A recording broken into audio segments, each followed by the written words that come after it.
Hi guys, and welcome to My Hero Academia. Ooh, Boku no Hero Academia. Boku no Hero Academia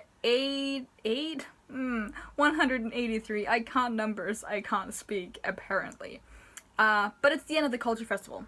And it was really nice with all the airy stuff. Like the panels where she was like explaining, and you had Mirio besides her doing like the same motions and stuff. That was really cute. Like, oh, that was so cute. This whole chapter was just really wholesome. And oh my god, the first page. Oh damn, the first page with Class B's what do you call it? Drama, stage show, I don't know. That was really funny. We went through so many weird fandoms, pop culture references. Because all I know is that Horikoshi is like a big Star Wars fan, but there was lots of things here. Because I feel like the Romeo and Juliet stage play thing in whatever school anime we're at, it's like it has to be there. It's the cliche that has to be there. But there was a lot going on in that stage show. I would have loved to see it. But yeah, that was really funny, I thought. And then we had a little moment with the third years saying that we're really sorry that we didn't think better of you and all that. And Bakugo had a really funny expression. But overall, I thought it was just like, what do you say? A very light sort of ending to the chapter. Like every single panel, every single page, it was just kind of like, there was nothing overly serious. Like you had that one moment with Deku being kind of scolded by the pro heroes and stuff. And then you had the ending as well. I actually thought it was going to go more into like whatever the next arc was going to be about. But we have, I don't know if you're gonna call it the conclusion of the Gentle and Love Lover arc, or them as characters, I don't know. But it's them being interrogated by the police. And I do like how Gentle is still trying to protect La Brava. I know I just called her Love Lover, but I'm gonna go back to La Brava because I like that name better. He looks so weird though, in that like when he doesn't have his like tailcoat and stuff. Was it a tailcoat he wore before? You know what I mean. I like how he's still protecting her, even though I feel like it's not gonna work at all because it is lies that he's just spewing. And I'm sure they have like some person with a quirk who demands you to tell the truth. I don't know.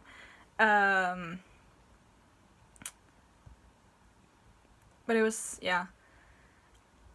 I really liked how they had that kind of, I don't know if you can call it a discussion, but they were talking about like his motives, because we know his backstory, with how he wanted to be a pro hero and it didn't come to be, and then he kind of tried taking another route, and it's like I'm not entirely sure what he thought he was gonna accomplish there. I mean, I did discuss like the ways that he could expose the systems and stuff, but I don't think that was actually what he was trying to do. But I liked how it was like, because from his point of view, everything he did was just, it was justified and he did the right thing. And then you just have this police officer that's like, no, it's like, no matter how tragic your backstory is, it does not justify whatever you're doing now, because he's still committing crimes.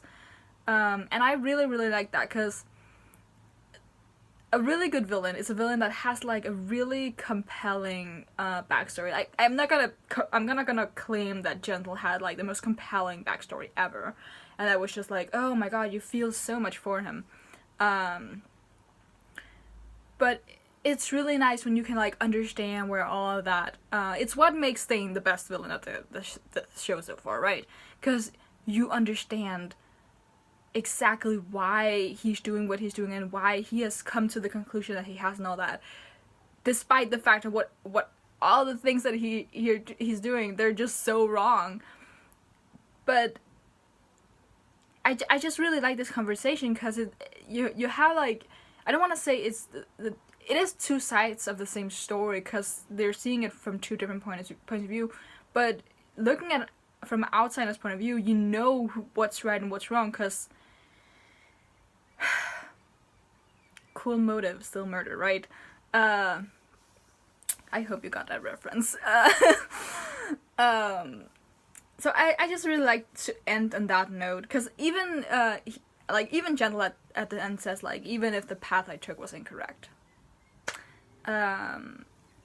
because he does understand that he's like a criminal, even if he thinks that he's doing it for right reasons and he's just trying to do whatever he thinks is right. Because I mean, Shigaraki is kind of like that. I mean, kind of. There are issues there.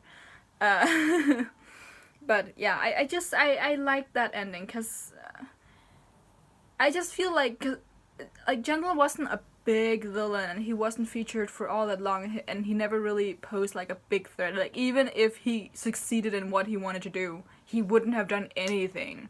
Like, it wasn't like he was gonna come kill, I don't know, Tsuyu or someone. Or Eri, who knows.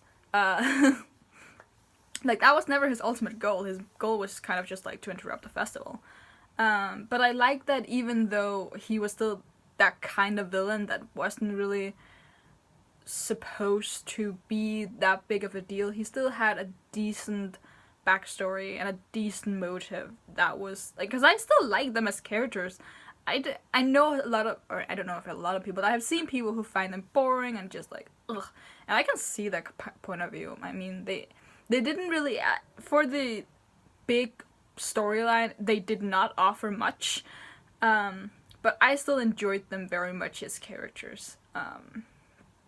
So for what I'm gonna call side villains, I think they were pretty good. And I mean, it was over pretty quickly as well. I feel like we just started this arc, but again, as I said last time, that literally just means that the next arc / next chapter, depending on how far or how quickly we get into the next arc, it's gonna be full of angst, and we're all gonna die.